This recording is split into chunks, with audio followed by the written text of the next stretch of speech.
Hindi na kita bibili ng mga gusto mo kasi ako nahihirapan na ako sa iyo.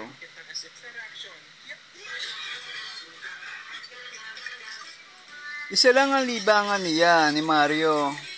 Yun ay ang pakipaglaro sa alaga niyang manok. Ano ang libangan ni ano? Nakapaglaro sa ano niya, manok niya. Nakakain na rin ba kayo ng aphids at yag balls ng bat? Iyon ang isa lang ang libangan niya. Mario had only one pastime. He would play with his pet hen. Ano yung pet hen? Pamain na. Pet, alaga. Yung pinakalibangan mo. Halimbawa, pag-alaga ng aso, ng rabbit. Pag tinanong ka, anong pet mo? Umang.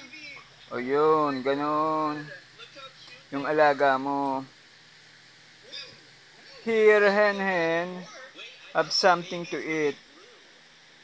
I got the rice bits from Tati. He felt happy seeing hen so healthy.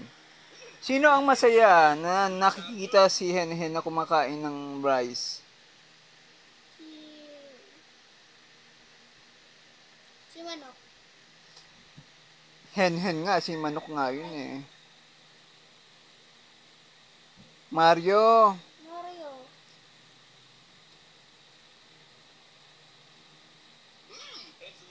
Mario had only one pastime. He would play with his pet hen. Inahing manok.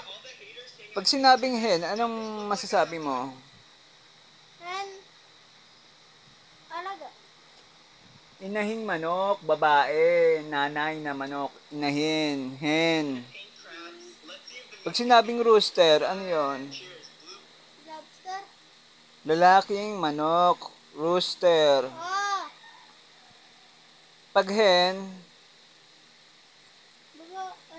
Baba, babaeng manok, inahing manok, hen. Anong pagkakaiba ng hen at rooster? baba yung hen, tapos lalaki yung rose. Rooster. O ngayon, ano yung alaga ni Mario?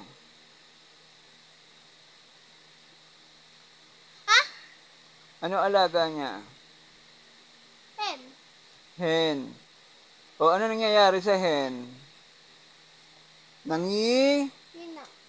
Nangingitlog. Ha? Kasi babae nga, yun eh, hen.